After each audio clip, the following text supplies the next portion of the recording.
Climate change increases Earth's temperatures and heats up the climate, creating droughts, fires, and floods. Everything is burned. The truth is the battle for 1.5 degrees will be won or lost in the 2020s under the watch of leaders today, especially in the next 18 months. It's climate crunch time. Since 2019, we are facing an extreme drought, which has affected all the biodiversity here in Pantanal. We actually know how to stop climate change. We have everything we need to cut it in half by 2030, and we have a clear line of sight to how to get to the other 50% by mid-century. Susan was in the bathroom down where I couldn't see her, the jaguar, and we were right there. So this is something you don't ever want to happen. And I got up there and I looked to my left and there was Medrosa. The Amazon rainforest has been called Earth's air conditioner. It cools the Atlantic and Pacific Oceans. It affects global weather. At COP28 in 2023, Amazon's indigenous women leaders said that the Amazon rainforest is dying.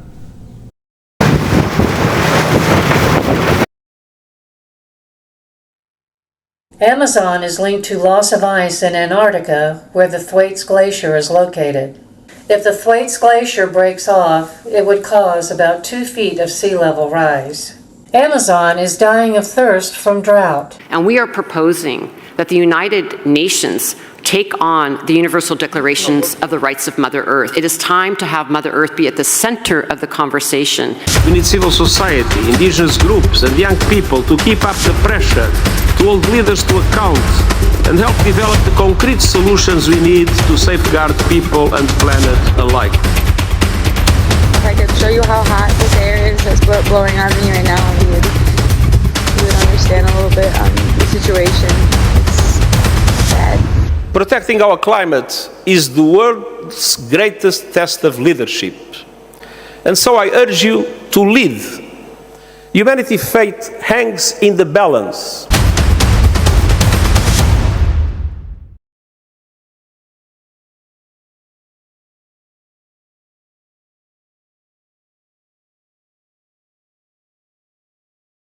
Hi, beautiful. How are you? I'm good. It's so wonderful to see you, Katerina. You're the most nurturing, loving person. It's just amazing. It's true. You're too kind. You're too kind. Ditto. You're trying to nurture us all out of extinction. So I think you take the top prize. It's so great to see you, really. Here, same here. Yes, yes. I want to jump right in. I want to introduce you again for those who might not be familiar with our last piece, and we'll go from there. How about that?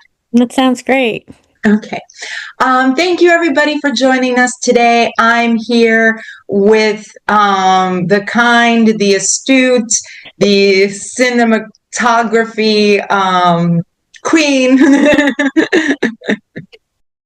Dr. Susan Perz. She is just amazing, and she's really brought a lot over the years to our festival over these last 2 years. So I just want to thank you again. Yes, it's been a real blessing to be part of this festival, and for you to honor, my films in this way, and really for you to recognize the critical issues in this film means a lot to me. Thank you. No, I don't know. I'm gonna try to kind of encapsulate a little bit of everything here, because it is just a topic that's just so overreaching and complicated and involves us all. So I want to know, right, in your journey with saving the jaguars, saving ourselves, have you found hope? Have you found, let's start on that. It's, of course, for those who don't know about climate change and the climate crisis. So yeah, let's start on that. I think that is a great place to start. And, the two biggest issues that we're all facing right now are climate change and protecting the Amazon rainforest, which is it's a global anchor for our climate and for so many things. And so in terms of hope, right now, actually, it's really kind of great that you're doing this right now because, the COP30, which is, countries all over the world are meeting to make decisions about phasing out fossil fuels and protecting the Amazon rainforest and rainforests around the world. And I just learned that there is a tropical forest forever facility that is inviting countries all over the world to finance the protection of our rainforests, and that includes in Brazil, in the Amazon, indigenous people. 20% of that will go to indigenous people who are protecting 80% of our pristine lands worldwide. But beyond that, there's a lot that we can do here at home. And one of the things that was important to me was to make the film solution focused. So on my website, Saving Jaguars and Ourselves, there is a petition, the Forest Act, that would make it illegal, require corporations to track their supply chains and prove that they're not bringing in goods or parts of their goods from illegal deforestation. And then there's another bill called the Fossil Fuel Finance Act, and it every year it's introduced. So, it has a possibility of passing, and it would make it illegal for the big banks like Vanguard and Chase and all these big banks that loan money to fossil fuels and agribusinesses. So one of the things we can also do individually, which is pretty easy, is just bank local or use a credit union, because they do not fund agribusinesses or fossil fuels. They have to invest locally because that's how they're chartered. And then there's another petition on my site to end fossil fuel subsidies, which they don't need. They're raking in billions of dollars, and we're paying for the destruction of the earth with our tax dollars, which is ridiculous. And then the last one is to make ecocide a crime. And ecocide is, the destruction of rainforests or river or wildlife or, big environmental crimes. And that needs to be a crime in the U.S. and globally. And there's also a fossil fuel non-proliferation treaty that was created by 6 Pacific Island nations because, the ocean has been rising, and some of those communities have been just washed away, their land, and they're getting saline salt water coming up through the ground because of the infiltration of the ocean. So they created this treaty, and it was passed, and you can ask your local government to pass it locally or statewide or nationally. In Georgia, where I live, we have a public service commission. I know I'm talking a lot. I'm almost done. I'm sorry. No. This is fascinating. No, we have to get to your website so people can come and really analyze this information for themselves and put it to use. But go ahead. No, I'm sorry. Go ahead.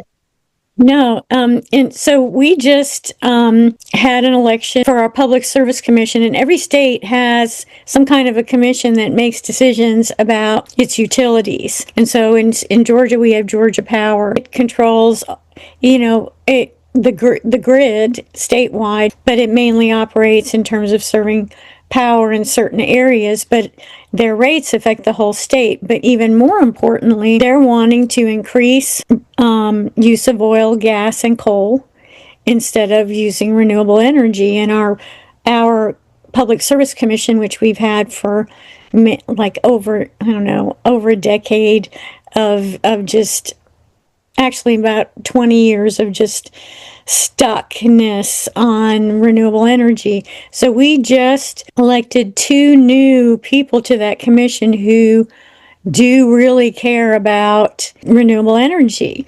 And if we're able to do that again next year, our state could create a real viable plan to convert to renewable energy, because even though we're in the South and we need air conditioning 24/7 part of the year, the battery storage, all the technologies that are happening now all over the world, more so even than in the United States, we're falling behind. But those technologies are there now. We have, according to Al Gore, and he says this in my film, he said it at COP28, and I'm like, the world needs to hear this. According to the Atomic Energy Agency, we have everything we need in terms of technology to convert to renewable energy, half by 2030 and the rest by 2050, which is what the IPCC, the Intergovernmental Panel on Climate Change, says we need to do to reduce the worst harms of climate change. So that's super exciting. I mean, I look at some of the reels that come through on some of the different platforms. In Japan, they're putting tiles on the floor of airports that collect energy. There are bikes in different countries that when you ride them, it stores energy, and then when you lock it back up, because you can rent it, feeds that energy back into the grid. There's vibrating small wind turbines now that don't need the big blades. There's hydroelectric power that doesn't use dams in many, many different forms in oceans and rivers. In Mexico, I think they're making energy from I think it's avocados or something. I mean, wow. It's just astonishing the amount of creativity. There are teenagers winning awards on ways to create renewable energy that are localized and doable. It's just mind-blowing and super exciting what's happening around the world to create renewable energy that does not create carbon dioxide or methane or these gases, that heat our climate. So there's incredible amount of hope. It's unfortunate that our mainstream news is not covering a lot of this, and that's because a lot of them are publicly traded, which means that Vanguard has invested about 5% of their stock and has the potential to control their editorial policy. Whether it does or not, I can't say, but that's a thing. That's an issue. It boils down to there's only money in making everybody fight with one another for clicks and attention and eyeballs on. Nobody wants to point out like you said, teenagers making engines. I always, it's funny, this is kind of conspiracy theory area, but I've always heard about this one guy who created a car that ran on water. And then shortly after he was, got a patent or was trying to release it, somehow he was killed, he just disappeared or whatever type thing. So of course they all say Nikola Tesla had invented a free energy source way back then. But there's, no money in pointing out these facts. It's only, if the left fights with the right, everybody just stays in their anger bubble, and we've, managed to suck the joy out of their lives for one more day. Yay, us. I mean, it's terrible. Yeah, I mean, Jay Leno has a little electric car and from the early 1900s, and the women used to like to drive them because they weren't as messy as the other kinds of cars that were developed. I don't know the specific details of all of them, but there are alternatives, and there have been for a very long time. The problem is that fossil fuels, minerals, those things require a lot of capital, a lot of people with money to come together, and they make a lot of money for those people because they're boom and bust. They don't require long-term jobs, to do an oil rig or whatever. And so they make a lot of people very, very rich, and then people have to pay for that energy. Whereas if somebody builds a solar roof on my house and if it could support all of my electricity, I don't have to pay for electricity anymore. So fossil fuels make people a small number of people very, very rich. And they're also the basis of they were for many, maybe 80 years. I don't even know how long, but for many, many decades, they were the base of almost every mutual fund for stocks. And our CEOs, the way they deal with wealth is they borrow money against their stocks, and then their stocks have to go up so that it covers the money they borrowed. So that's why we have to have constantly super profits in these companies instead of, hey, we're making enough money, we can pay our workers more. Right. They have to have super profits to cover their loans because of their greed. And so fossil fuels really are the bedrock of a greed-based economy. And renewable energy is an incredible threat to that because it's democratic. It creates long-term permanent jobs that are good jobs. It's a way lower tech than building an oil rig and drilling. People get hurt on those things. That's right. Yeah. It's the true definition of let them eat cake. That these corporations are doing. No, that's just, wow. Yeah, it's always so enlightening speaking with you.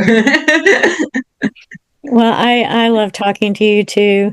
And there's so much I want to say about the Amazon and how important it is, because it really is one of the biggest climate anchors we have in the world. There's Greenland, there's the corals in the ocean, there's the ocean itself, climate, the ocean current system, the ocean currents that affects climate. Those are all big climate anchors. The Thwaites Glacier, the Antarctic ice sheets, which are melting too fast, except for Greenland. And I can't even say that it's not affected by the Amazon, but all of those things are affected by the Amazon. I found it so interesting, this one line in your film, how the Amazon is the air conditioner of the world.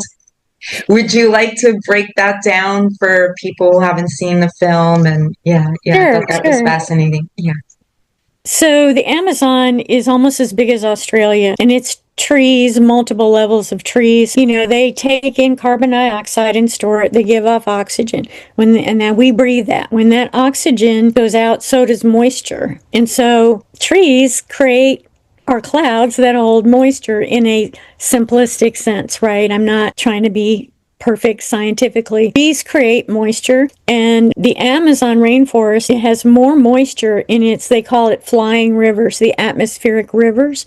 There's more moisture in those rivers than there is in our land rivers. Not ours, in the Amazon's land rivers. And that's saying a lot. That moisture creates rain. And it also cools the air currents, the atmospheric currents and those they travel around the world, those currents. And then that rain and just the cooling effect of that moisture in the air, that affects the ocean. So then you have, the Amazon River and other factors that affect the Atlantic and the Pacific Oceans, because South America is here and you have the Atlantic and the Pacific, right? We're finding that the deeper water, like in the Atlantic, right above the top of South America, those areas which is hurricanes come across that area or form, they're warming in those areas. Those ocean areas are warming, the deeper water even. And that's also true in Antarctica. There's a scientific mission where they sent this robot way down in,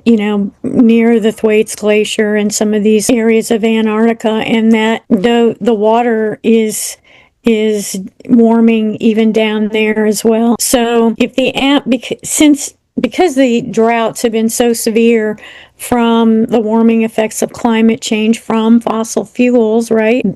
Since 2019, at least, there have been severe droughts in South America. And those droughts make it harder for trees to survive. So the Amazon is so big, it creates its own weather. It is its own ecosystem. And it's basically dying of thirst. So it's not producing as much water, the trees, in the atmosphere, so it's not producing as much rain. And that lowers the level of the rivers. It doesn't cool the atmosphere as much, or the air currents, because we know that these air currents are affecting snow melt in Nepal's mountains, all the way over in India.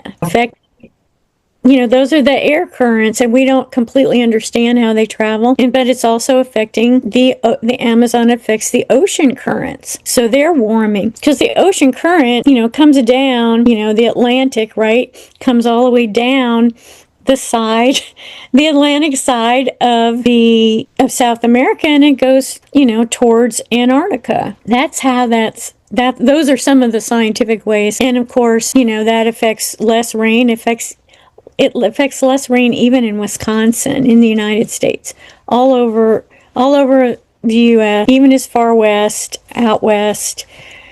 So, and some of our scientists, I think, because that global north kind of, center of the universe mentality, I read things that say, we don't understand why the Antarctica ice sheets are melting so fast. And then sometimes they say it's, reflection from the sun, but they still don't fully understand it. It's the Amazon.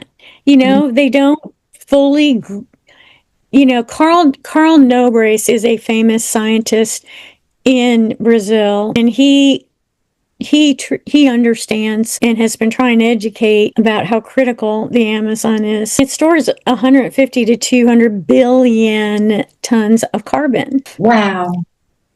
And unfathomable. So if the Amazon dies in 30 to 50 years, all of that carbon's going to get released, and we will not be able to survive because we will not be able to overcome all of that carbon being released. Yeah, I think Greta Thunberg has nothing on you because I've never heard her at least explain that in, climate change in such a way.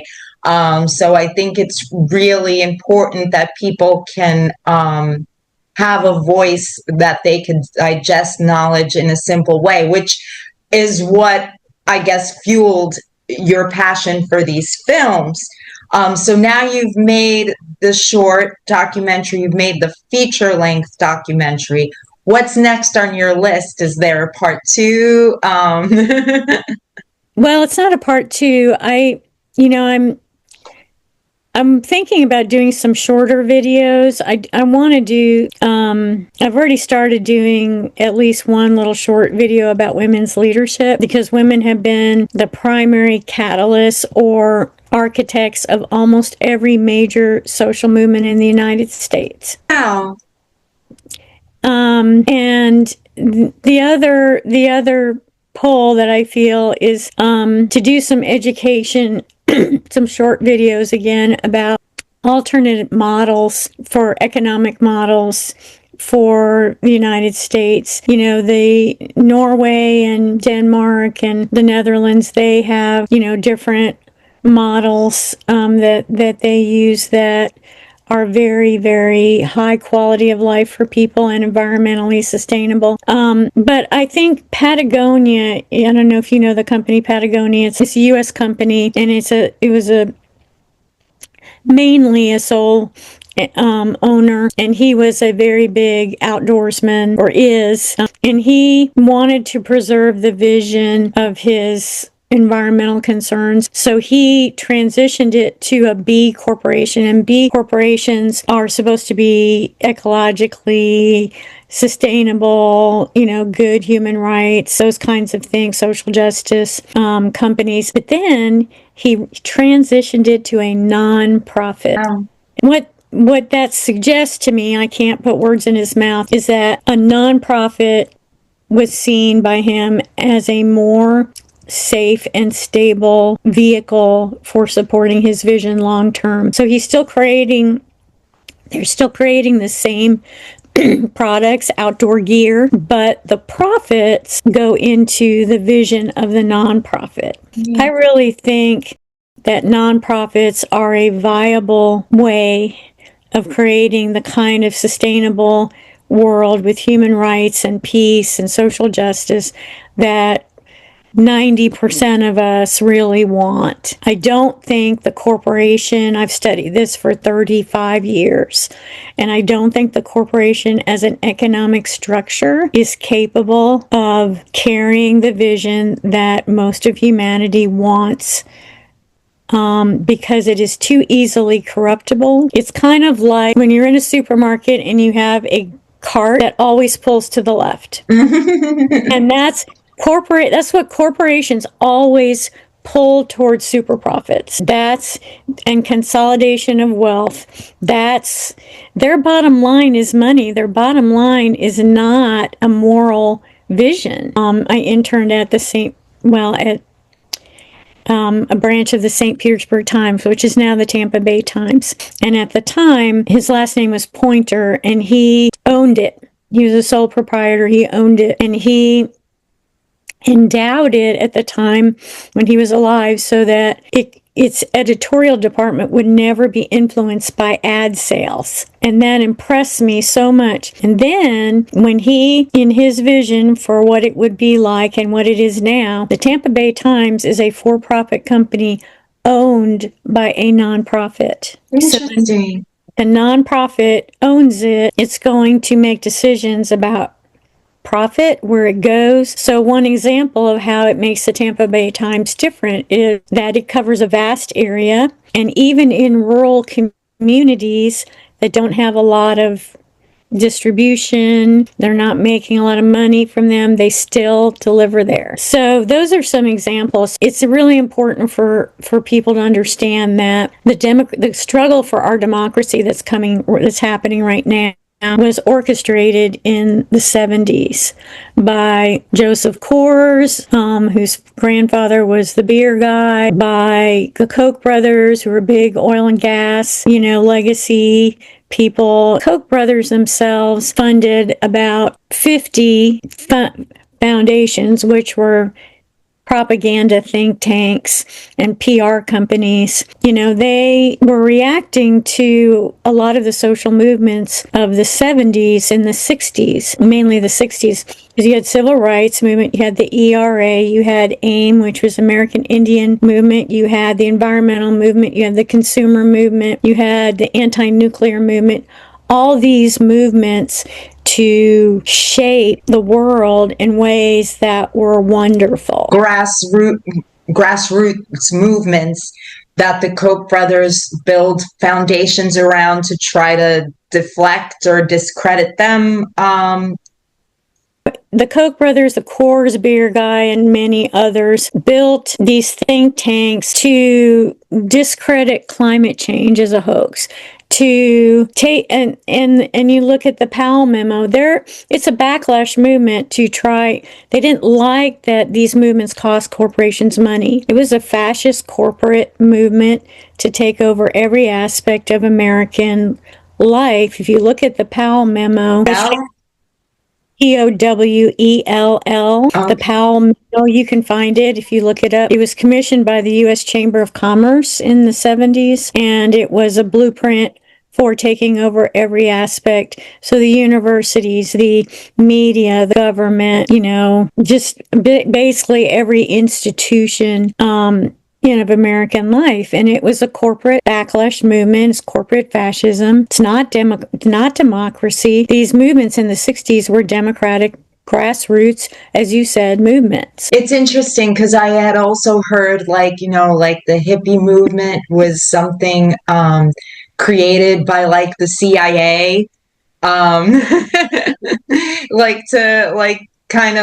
get people like addicted to drugs and out of their minds. And, it's funny how everything kind of points to the manipulation of what's good and out there, I'm sorry, go ahead. I just wanted to share that I had heard that too, because I thought that was interesting. Like, wow, like they were really capturing people like for LSD purposes, Oh, yeah. experiments and Yeah, that's things true. like that. And that's how the hippie movement started, is what I heard. Yeah, I don't know how the hippie movement started. I know that definitely been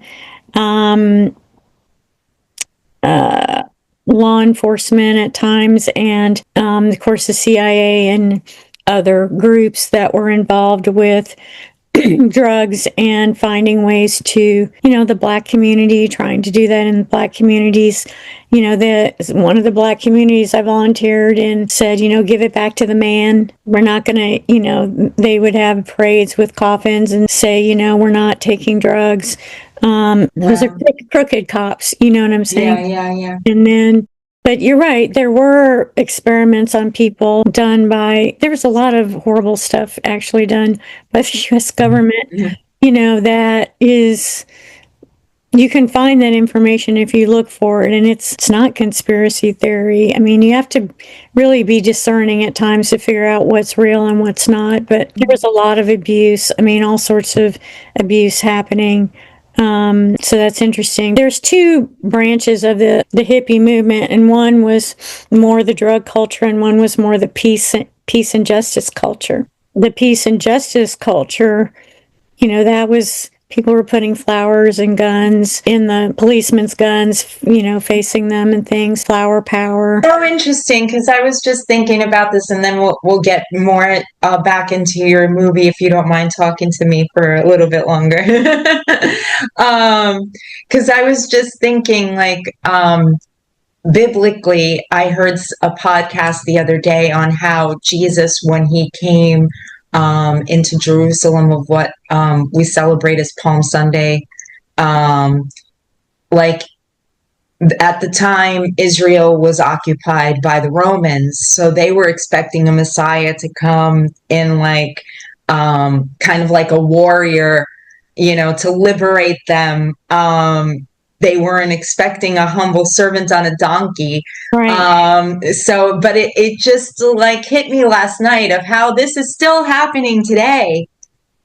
That's so true. This is still just we all think that the bigger missile is the answer to, and it's not. It's how can we help each other. Yeah. So it just, sorry, I know we're covering so much here. People are like, what's this movie about? But, I appreciate you saying that, because really it's almost like the first King's March happened, because he was very clearly saying, I'm not going to be the kind of power over ruler. He was very transformative. I mean, he taught women, he elevated women, he elevated all of the grassroots, humble people who were struggling, and that's who he hung out with. And there is actually a part of my film that talks about putting your money where your values are, which is a little bit of a shift. That's, again, looking at your banks, looking at your car insurance and your homeowner's insurance, because insurance also funds fossil fuels and agribusinesses. But I think your point is well taken, that, democracy and social justice and all the things, clean air, water, soil, all of those things require us to be responsible and active, and to think beyond our own families and our own communities and care about everybody, diverse peoples, and make an effort to understand people who are different from us. I know a lot of people who are very kind, good people to their families and their immediate communities, but that's where it stops. Yeah. And they don't get to know people who are really different. I think it's hard for people to understand systems and structures that affects all of us. I think that's part of why authoritarian governments want people to be poor, because if you're spending all your time working 3 jobs and trying to raise kids, you don't have time to read and digest the news and use critical thinking and all of those things.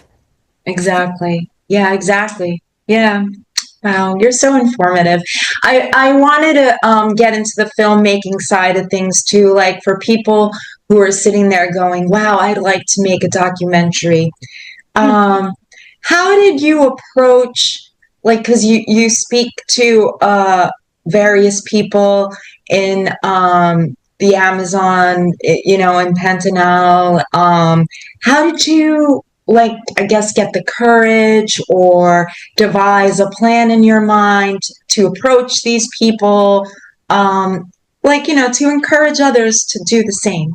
Yes. Yeah, about 20 years, when I've come across social justice situations or reached out to learn more for myself, I usually get connected with nonprofits who are doing good work. So I've donated tons of short films and event films for nonprofits for 20 years. And when you do that, you kind of start becoming part of a social justice loose network of people in your area, and a lot of times they'll cross over. Like the Peace and Justice community in Atlanta helped the Black community do a play about the last lynching in Monroe, Georgia. And so you start seeing people, and there's a community of people. And but specifically in terms of the film, I went on a nature photography tour to Brazil, to the Pantanal, which is the world's largest wetland, 500 miles south of the Amazon, where wild jaguars roam free. And there's just gorgeous, amazing wildlife, 1,200 or something species of birds alone, lots, 5 or 6 endangered species. And you go out on the rivers in a boat with your tour, and you can film. And so in the process, the tour company in the tour introduced us to Abbie Martin, because she is a zoologist. She's been working in the Pantanal area now for, I think this is her 12th year now. She studies jaguars. I learned about Abbie, and then I fell in love with the Pantanal when I was there. Then the next year was on fire, and then the next year was on fire even worse. And so I contacted Abbie originally to interview her about women's leadership, and she said, why don't you come out to the Pantanal? And I was like, well, I can't afford to do that. And then anyway, we talked, and we both realized we wanted to do a movie about the fires, and she had archival footage. I was not there during the fires, and I had to write and get permission to use the archival footage. And then she helped me connect with people to make arrangements for travel. And when I got there, she helped me. She introduced me. I stayed at Panthera because she helped me find out about that. She introduced me to people to interview. She let me interview her. She took me out on her boat. And so she was a big part of that. And when you work with you collaborate with a nonprofit, it makes a huge difference, because all of a sudden you have a community of people who really care about what you're doing. So your message is to kind of, if somebody wants to do a documentary and they're kind of new to it, you already had experience, it seems, as a journalist and as a photographer. So that obviously was your foundation. But in addition to, like, if you're passionate about a cause, caregiving, or the environment, to really try to link up with the community, so you kind of have that more, support network and gravitas behind you. That's great. That's great advice. It's one approach, Yeah, exactly. Yeah. Especially if you're new, that is. And then people, volunteered to do different things. And sometimes, like, I didn't have funding for this film. I had to fund it myself. I was not able to get grants. And so, the women, there was a lot of spiritual synchronicity that happened. And then a lot of prayer went into this, because I was scared. I was nervous about going by myself, going back. And after I had filmed for, what was it? 14 days or something, and I was back at the hotel, and I was exhausted, and I saw this couple, and I thought, gosh, they look like nature photographers. So I said, hello, are you guys nature photographers? And they said no, but she was a translator who had translated for the United Nations. Wow. And she volunteered to do some of the translation, a lot of it. And then she connected me with another woman who did the rest of it. And a friend of mine donated the narration. A friend of hers connected her with the guy who donated the studio. I mean, when you're doing a passion project that is something that people really believe in, you can get support that's almost worth more than money at times. I rented my camera. I could not afford the camera. I researched cameras, so I rented the Canon R5, which is a very high quality camera, and then I rented a long zoom, 100 to 500 zoom, and you can rent a camera pretty inexpensively. It has the same color resolution as the Red, which is considered one of the big, cinematography cameras, but when you're in the Pantanal, you can't have big heavy gear because everything's moving. Yeah. No, I do. I mean, you went into the jungle. Talk about courage, just props for that alone. Never mind, like the film, aside from the big message, that it delivers is just beautiful, so you could see your photography background truly coming to the foreground. I think I told you last interview, you can almost like touch touch these big jaguars. They just feel like, wow, like right there, it's almost like VR. Really great job in capturing, and it's so stunning.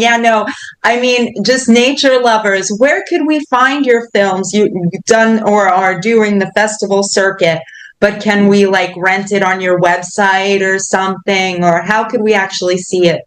Thank you for asking that, because I'm doing a fundraiser right now where it is available on my website. So it's on drsusanperz.com. But if you go there, there's one where it says watch the film. There's little round circles, and there's a circle for my film page. And if you click on that, you can rent the film, and it's $12.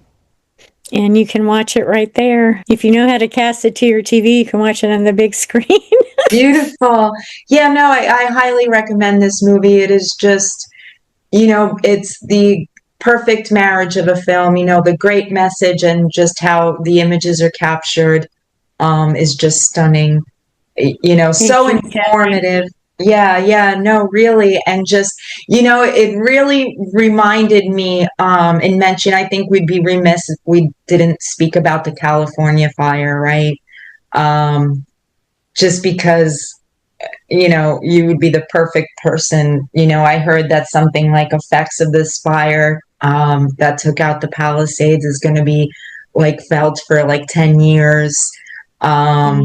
In terms of like everything that's in the air, if you'd like to speak to that and just your thoughts on the fire or anything, because I know like people are going to say like, and not all people, of course, but the Amazon feels like it's 1 trillion miles away, but California, hits home.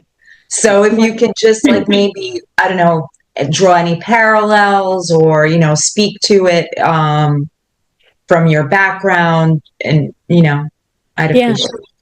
Yeah, sure. No, it's a great question. The same drought that's affecting the Amazon is affecting California. And that when drought happens, it dries up the underbrush. And so if a lightning strike hits or whatever, there's a transformer blows or whatever, everything just goes up and it's dry kindle. So it's highly flammable. And what happened, in the Pantanal when the fires were so bad in 2020, and what happened in California is the air, what you were saying about the air, people can't breathe.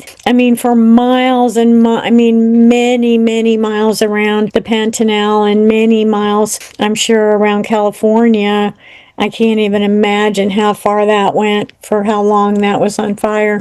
People are in the hospital.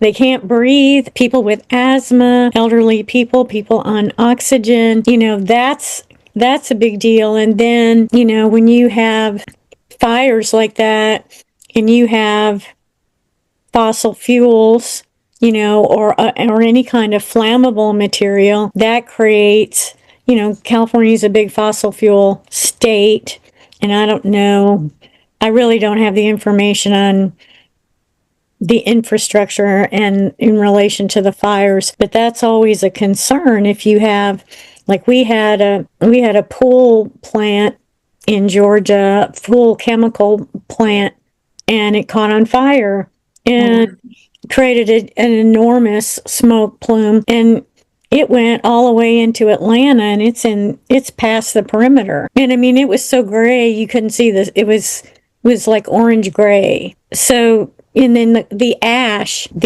from these fires gets in the water and it kills fish. So sometimes you'll have big fish kills from fires like this. There are a lot of ramifications, and in all of this, renewable energy is more safe and sustainable because if the grid goes out, everything goes out. I know, like in the Houston floods with that happened recently, I believe it was Beryl, because it's in my film.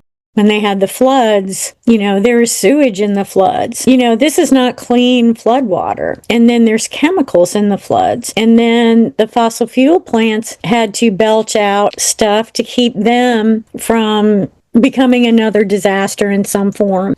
So then you've got the air is contaminated and people are stuck. They can't go anywhere. But there was a guy who owned a solar energy company, so he had solar in his in his home, and people came there and stayed with him, and he powered another home, their fridge, and like one, some basic functions, not the whole home, but he was able to do that. So if you have democratized energy, you don't have these massive, I think there was millions of people without power after Beryl in Houston, for long periods of time in the heat of the summer when people die from heat.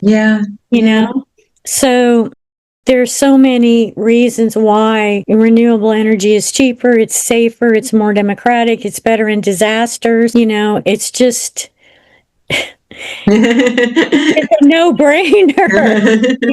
It's just not going to make a bunch of people really rich. It's not a greed thing. It is a human democracy, life-giving thing. And there are now even ways to create batteries that don't use these heavy metals, that don't require mining. These are some of the innovations that happen, and my hope is that they will get invested in, even though they're not going to make somebody rich. Mining for the metals, there again, you have concentration of wealth, you have environmental issues, you have social justice issues with communities, and it requires a lot of capital, and it could make people very wealthy. But some of these other innovations are not going to do that, and they need to be invested in more than the metals. It makes me think of also what we've been touching on, and you touched on your documentary too, about pesticides and how it's linked to cancers. I mean, and that's just terrifying.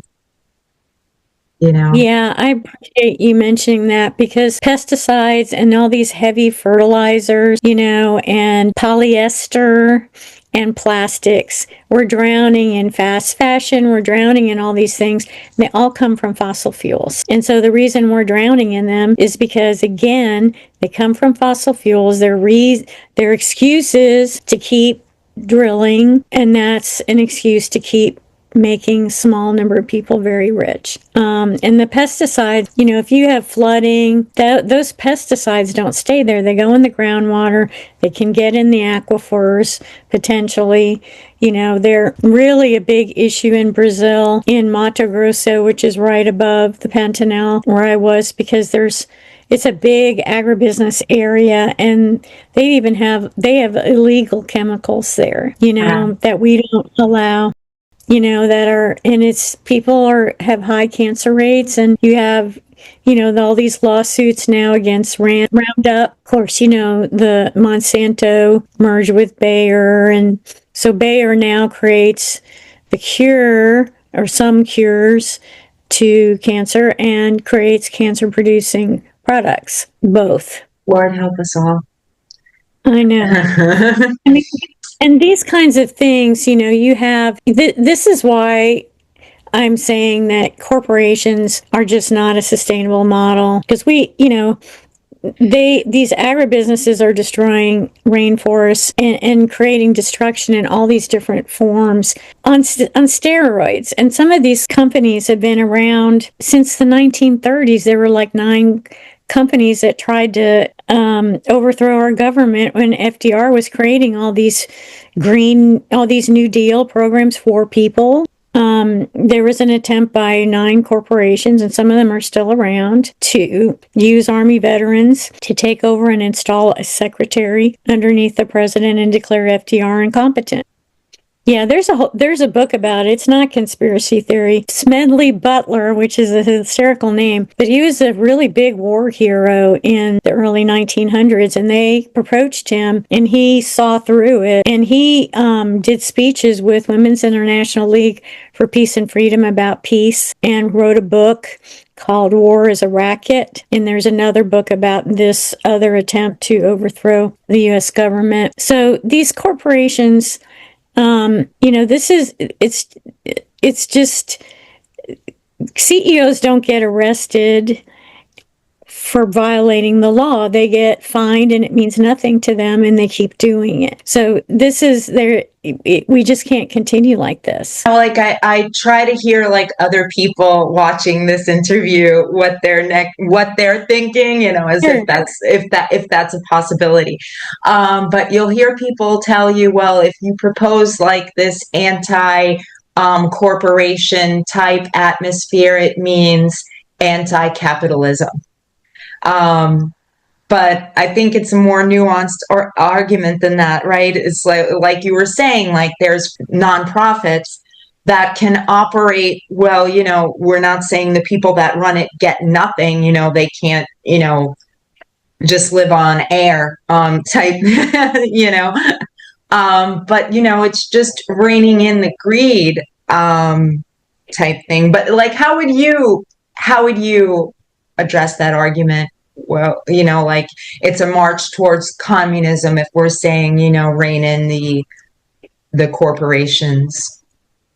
Actually, corporations are much more like communism than we realize, because they have a small board of directors that control the lives of hundreds of thousands or more people, even all over the world, because they operate transnationally.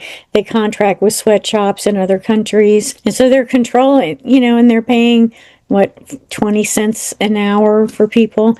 So the people who are actually running the sweatshops are corporations. Nonprofits can pay people well. They can. Between socialism and capitalism, nonprofits are a middle ground. They are another economic model, that creates some wiggle room, and it is a values-based economic model. It is not a greed-based. And I'll say this, my parents, they were small business operators. They had a laundromat, they had some little apartment, eventually had a little mom and pop motel in Florida. They were small business people. These corporations are not small businesses. Like, they make a t-shirt, they make one part in this country, they dye, this is just an example, they dye it in another country, they sew it together in another country, and then they're paying, often really crummy wages, and then it's put together in another country, shipped here, and sold for $25 or $17. So that's not a small business. These are monopolies, and we're seeing even more and more, companies merging with other companies or buying other companies because they're edging out competition. We studied Walmart in my ethics class in seminary. I went to seminary. Oh, wow. You just keep on getting more fascinating. I'm an ordained, pastoral counselor. And so we studied ethics, and Walmart, when it went into the Midwest, it put out of business all these small businesses. And so a lot of those, when those businesses went out, people had to leave. and get other jobs. And so it created ghost towns across Midwest America and a lot of poverty. I lived in Gainesville, Georgia, and when I moved there, the local pharmacists, because a lot of times they're small businesses, right? They had a lawsuit, a joint lawsuit against Walmart for price gouging when I moved there. These kinds of excesses are not what many of us grew up learning was a small business. Yeah, because I think that's how the narrative is fed, right? It's you don't want to punish people just for doing well. Getting back to the film for a minute, Cargill is a company that operates in the United States. It's a U.S. company. It's owned by a family. And they have a plant in Gainesville, Georgia that's right next to a black community that's been experiencing a lot of high rates of cancer, lupus, reproductive, for a long time. And they created a nonprofit to try to educate people. They used to do toxic tours. And it wasn't just Cargill. They were in 5 miles of 13 industries.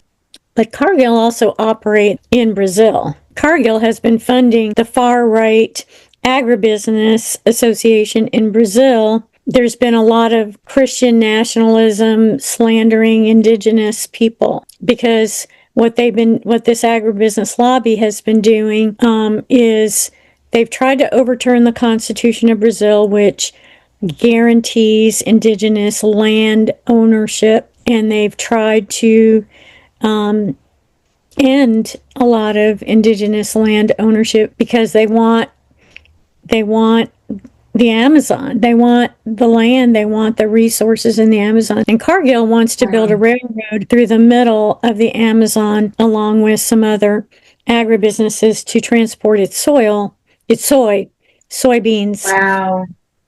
So, to me, that is literally insanity, because when you cut through forests, you do incredible damage in a lot of different ways.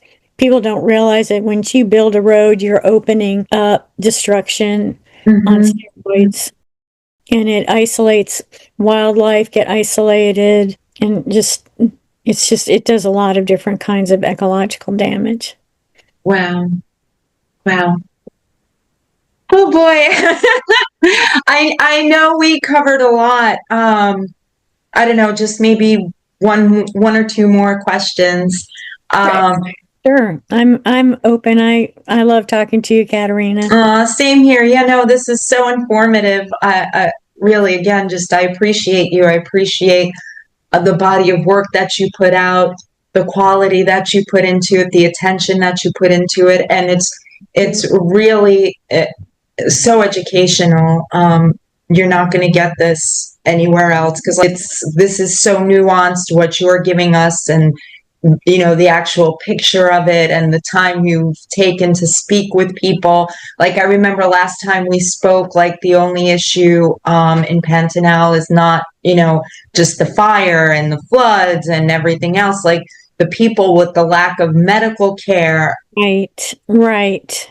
Has that improved any? It has. They now have a nurse there who's there, I believe, I don't know I believe at least through the week. This is the first time I've really tried to do a fundraiser with the film because it's so much just to get it into film festivals. And then, I work part-time because I'm trying to support myself and my film work because I don't have funding. But yes, that is one of the things that is still an issue. They do have a medical boat that comes once a year and stays for a while and provides, because riverine people live all up and down the river, and they're often very isolated all up and down the river. But, if somebody has a snake bite or something, and they're 4 or 5 hours away on these bumpy roads across 120 wooden bridges to get to the nearest small town that's not even big or small town. Sure, yeah. It's just to create an image for people. It's like we're talking about like a town with maybe 200 or 300 people, and there's like no access to medical care except for a boat that comes once a year.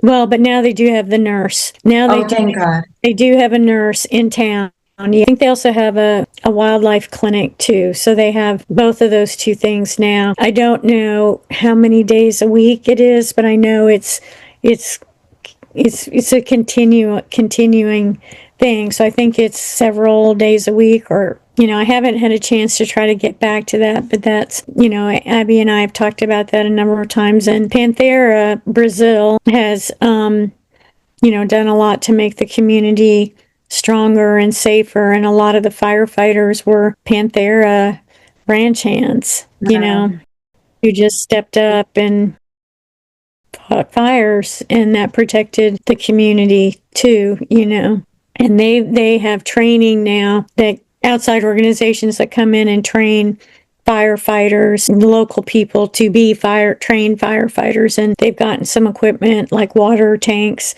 donated and things like that. So those have all been really good things. And I think the momentum is to try to move towards getting a doctor out there, but it's not a wealthy community, so yeah. See, there's movement. that's great to hear, and it just reminds me of this one saying I always kind of play in the back of my mind. There's somebody who is happy to have your problems. Like sometimes you think you have it so bad, and like, think about it, there's somebody in the Pantanal that can only get a doctor once a year, and now luckily they have a nurse, and so it's all perspective, and I'm a big believer in being so grateful. Yes, everything is a gift.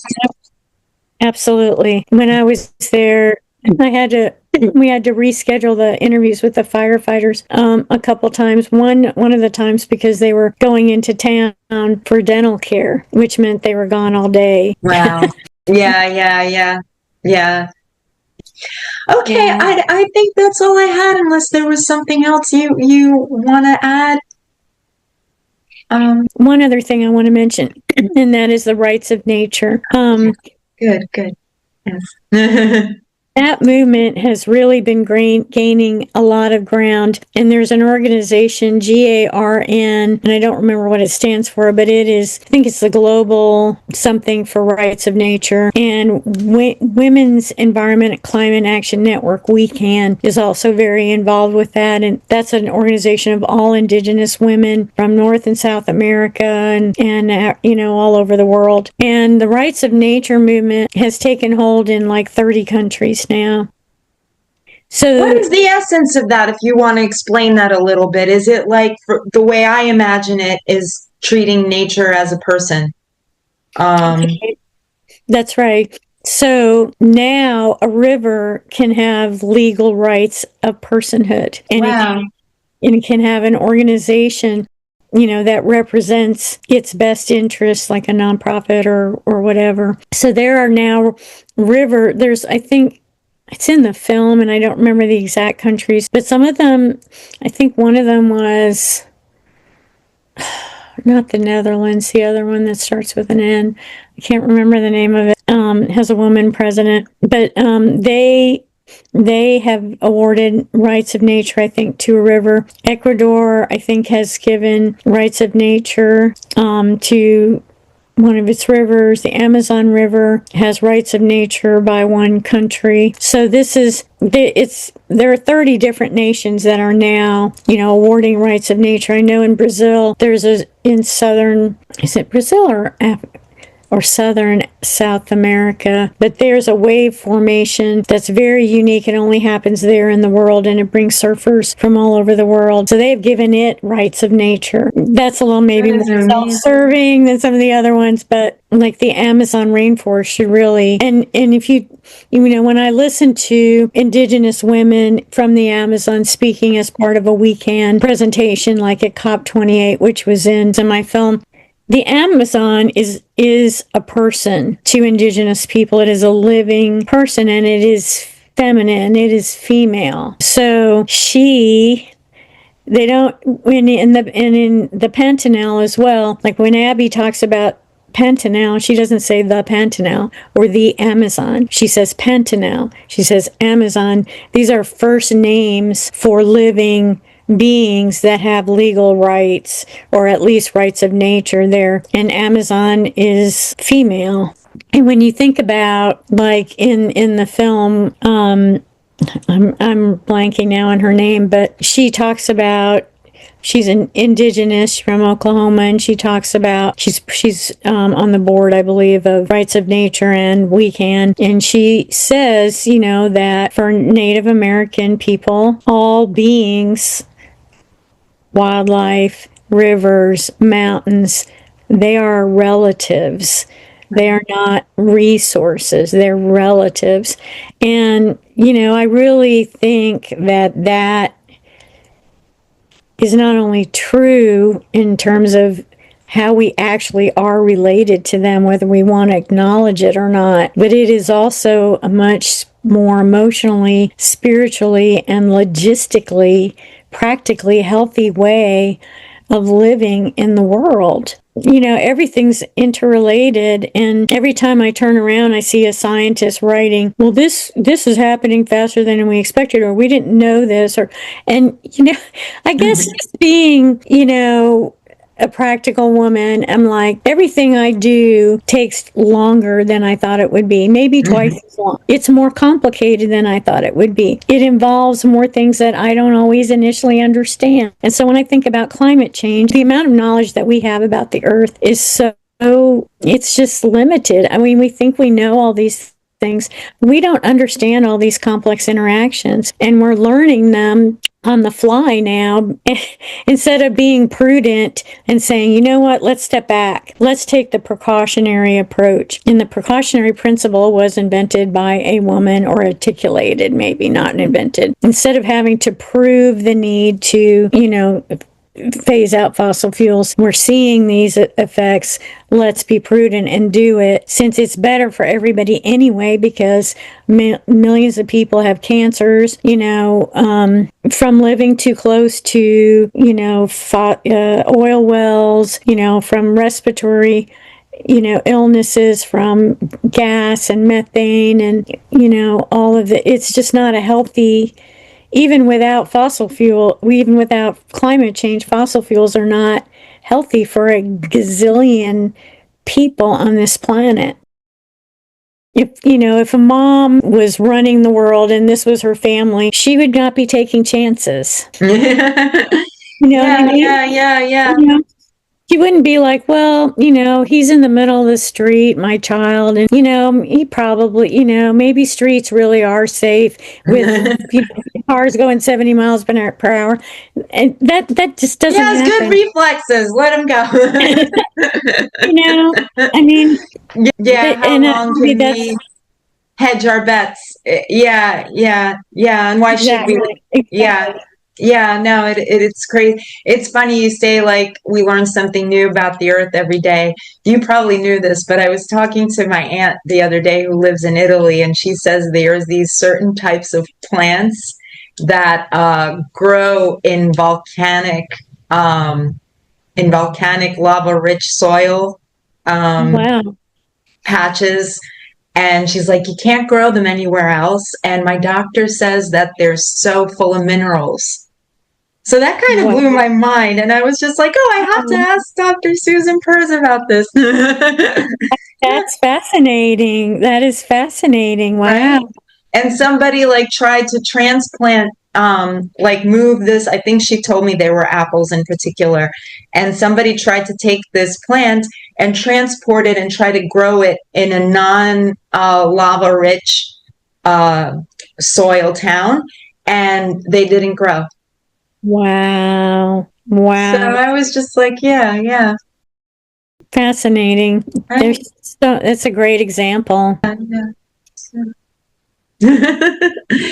yeah, I want to thank you again so much for all that you do. And yeah, we want to see more from you. And again, just thank you and keep going. Thank you, Katerina. It's meant, your encouragement and support has meant so much to me. I want you to know that in the work that you do, how much it means to me, the support and recognition that you've given this, both of my films. Because it's, you kind of operate in a vacuum a lot when you're doing post-production. You spend a lot of time by yourself, and, it makes a difference when other people get the significance and importance and appreciate what you're doing, and that it has meant a lot to me. And, Katerina, you're really a critical thinker, and you're very well informed. And I think you have a deep, caring heart. And it means a lot to, to be recognized by someone like you and by your festival. And I think the work you're doing is really important. So I want to thank you for that. Well, God bless you. Just same here. No, what you're doing is so important. Hey, I didn't walk into a jungle. So, unless you want to count Manhattan. Different kind of jungle, right? Different kind of jungle. But no, it's, I just think it's so rare to have somebody with the level of knowledge matching the artistic talent needed to pull off such a project as you have. So I really appreciate you. Yeah, because it's far from easy. It's not a documentary where there's just two talking heads and they're discussing something. I mean, there's a time and a place for that, but you know what I mean. Your story is just beautifully told and something that impacts humanity. So yeah, I just think it's wonderful what you're doing. Keep on doing it, because we need you. And yes. I just want to say one more thing, if I could, real quick. No, please. And I know I've talked a lot about corporations, but my film does not talk about corporations or agribusinesses. Actually, it's the story of this community fighting fires, the story of these wild jaguars and their families that are named. It has humor. I actually did walk into the jungle and come face to face with a real jaguar in the wild by accident. And that's been there. So it's been there, done that, girlfriend. So anyway, I just wanted to say that it's just been a joy to talk to you, Katerina. I really so appreciate you having me, in this interview. My pleasure. No, seriously. And again, tell us one more time your website, any social media handles. Yeah, we all want to be in touch with you. Oh, I appreciate that. Everything is actually on my website. Dr. Susan Perz, Perz.com, drsusanperz.com, and all my social media is on there. Top left is where you can watch the film. It's all in circles, that you can click on, and big circles. And then Saving Jaguars and Ourselves is really about the film. The page where you can watch the film is my film page. It has this film that we're talking about, but it also has other films that are not at this level. But they're free and you can watch them in their nature mostly, but some of them are social justice and women's leadership films too. So, drsusanperz.com. I have one more question for you, believe it or not, before we go. I know you do your own directing, cinematography, writing, and everything, but would you ever consider, or do you ever do directing or cinematography for other people? Like if a nonprofit goes, hey, this seems like somebody I want to work with, can they give you a call? Oh, sure, yeah. Sure, yeah. I haven't done that for hire. I've donated, things, but usually it's me approaching them. Sometimes they approach me and, Because I could see a person like, oh, I know how to run a business, but I don't know how to, get it out there in a cinematic way. So, yeah, so Yeah, I would be happy for someone to contact me. That'd be great. Wonderful. And if you want to bring the film to your community and you want me to come and do a Q&A, you can contact me through the website. There's a contact form. You can email me, and I'd be thrilled to do that as well. Did one local screening, and we're looking at doing some other local screenings in the spring in the Atlanta area. And like I'm doing this fundraiser right now. And this fundraiser, half of the money goes to the Jaguar Identification Project, which collaborates with Pantanal Brazil. They often work together on projects, and half of it goes towards my expenses traveling with the film, external hard drives, all the things that go with just equipment and things like that. Yeah, of course. Wow. Yeah, no, it's a very involved process taking, it's interesting because I kind of wanted to bring this up. I'm thinking of doing the festival in other locations as besides New York City. I was thinking of doing one in Italy.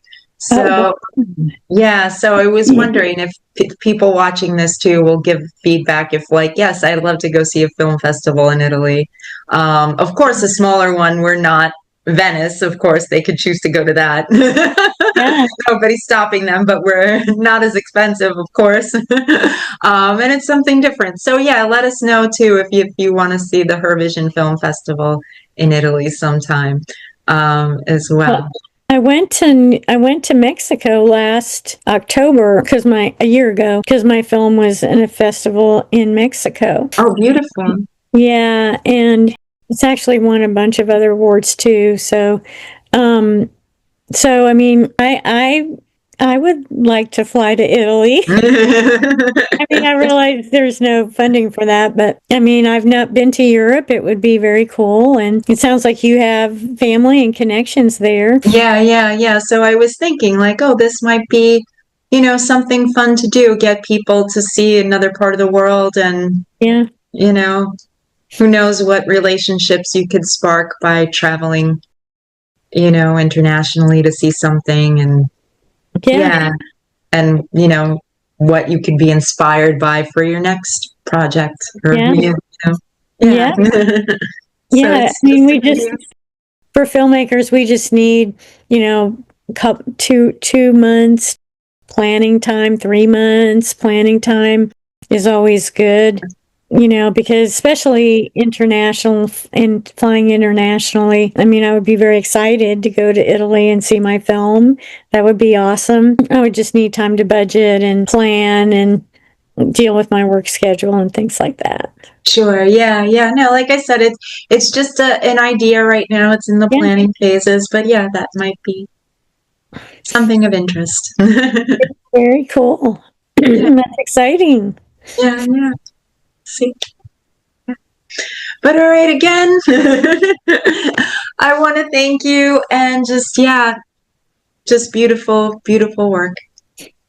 Thank you, Katerina.